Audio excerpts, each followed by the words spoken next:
Vous êtes toujours sur Radio Sensation. Merci de nous rester fidèles. Nous sommes accueillis ici au Yacht Club de Deauville dans le cadre de la 44e édition du Festival du film américain.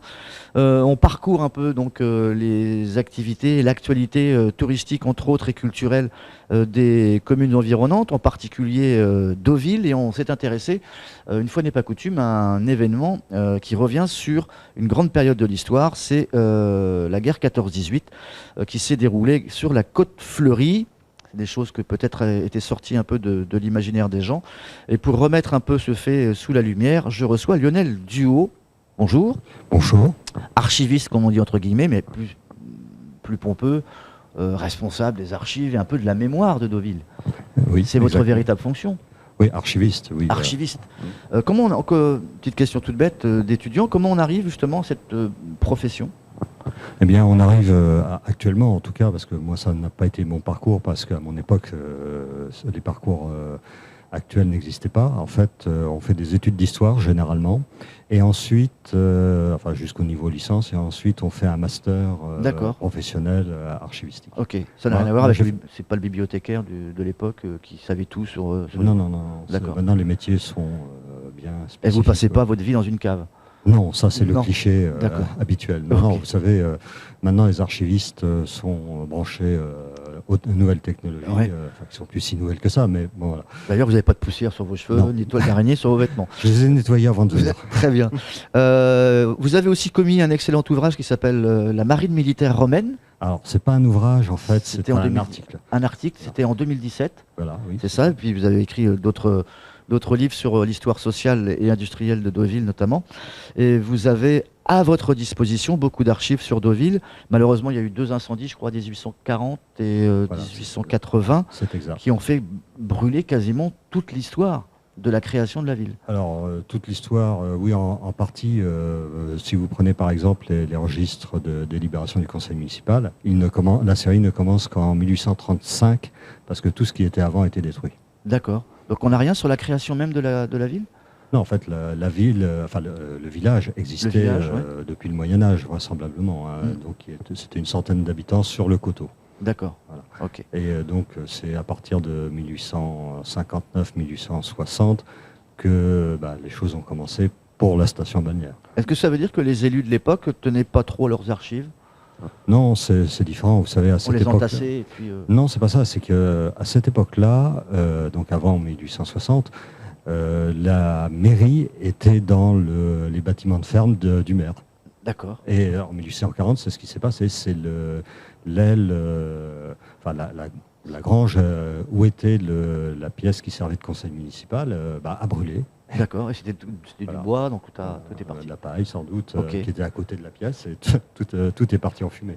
Donc, une partie des archives sont parties en fumée en tout cas. Lionel Duhaut, jusqu'au 16 septembre, cette exposition qui nous interpelle, La plage fleurie dans la Grande Guerre. Donc c'est une expo qui est visible à la Châtonnière, c'est près de la mairie, c'est ça ? Oui, c'est juste à côté de la mairie, en face de l'ancien office du tourisme, qui est une banque maintenant. D'accord, donc c'est labellisé par la mission centenaire 14-18, donc c'est au label national, à l'initiative du club de cartophilie. C'est exact. C'est ça, sous le parrainage du département et de la ville de Deauville. Voilà. Donc on revient donc dans les arcanes de cette histoire. Pendant la Grande Guerre, à Deauville, qu'est-ce qui se passe ? Déclaration de la guerre, etc. Est-ce qu'on est loin des fracas, du front, etc. pour le moment ?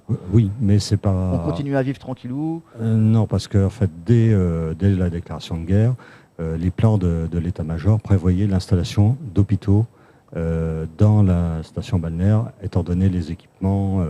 qui étaient modernes ? Oui, tout à fait, parce que les 2 grands hôtels, donc le Royal et le Normandie, venaient d'être construits... Ils avaient le confort et tout. Voilà, c'est ça. Et donc, ils avaient surtout les capacités d'accueillir beaucoup de monde.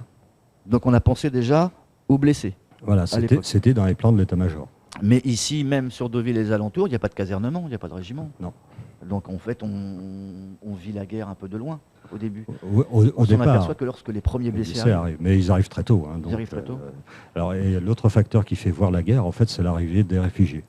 Et ils arrivent aussi également très tôt, quasiment dès le début. Donc les réfugiés, c'est... Alors c'est à la fois des Français du Nord qui fuient l'avance allemande, mais aussi, en plus grande importance d'ailleurs, des réfugiés belges. D'accord. C'est une véritable colonie belge qui va s'installer sur toute la côte.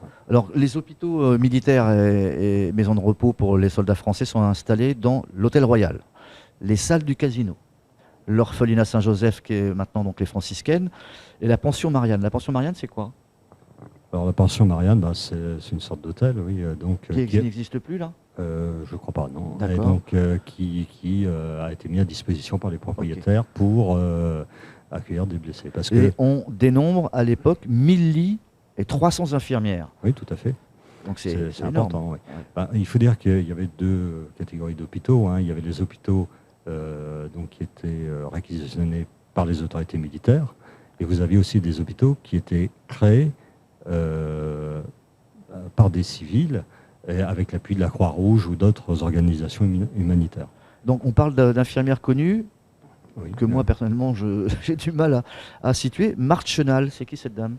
Alors Marthe Chenal, c'était... Et il y avait Isadora Duncan, Isadora Duncan, Qui est- c'était une grande danseuse de l'époque qui est qui était connue pour connue. certaines chansons, on Voilà. parlait d'elle. Elle avait une villa à Deauville, la villa Black and White, où D'accord. elle s'était un peu réfugiée suite à des malheurs personnels. Et donc, à la déclaration de guerre, pour elle, pour fuir un peu ses problèmes, elle s'est engagée comme infirmière. D'accord. Voilà. Des lieux également qui ont accueilli des endroits importants pendant la guerre, c'est le cercle. À l'époque, c'était le jeu de paume, la salle des fêtes, qui a servi Voilà. de base pour l'intendance. Et puis, il y a surtout une vie militaire dans le port. Parce que le port de Deauville permet à certains bateaux, notamment des bateaux étrangers, etc., et des chalutiers, d'être réquisitionnés déjà par l'État. Alors, non, c'est un peu différent. C'est-à-dire qu'à partir de 1916, ce qu'il y a, c'est que la Il y a marine pas de britannique... sous-marin ici. Alors, justement, D'accord, à partir de 1916, la marine britannique, donc, qui est implantée au Havre, n'a plus de place dans le port du Havre. Ok. Voilà. Et donc, elle déporte une partie des chalutiers qu'elle a réquisitionnés dans le port qui est derrière nous pour les mettre en station ici.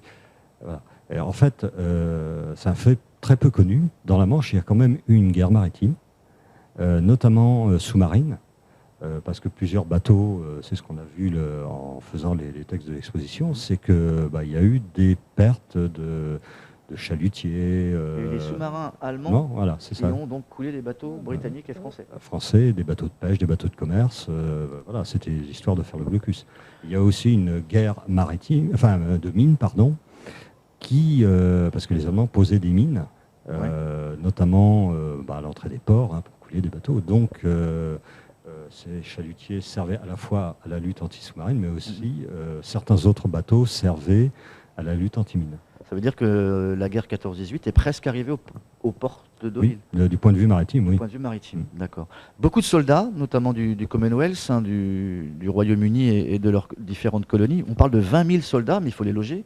Ces gens-là, Oui, effectivement. ça multiplie par 100 Alors non, ils étaient logés sur le mont Casnisy, où des casernements spéciaux ont été construits pour eux. D'accord. On parle de soldats australiens. Oui, il y avait toutes les troupes du Commonwealth qui étaient là. Et la trace encore visible dans le paysage local, c'est le cimetière militaire de Tourgéville, qui est un cimetière de la Première Guerre mondiale. D'accord. Voilà. Où là sont enterrés des gens qui sont décédés des suites de leurs blessures une fois arrivés là. Voilà, c'est ça.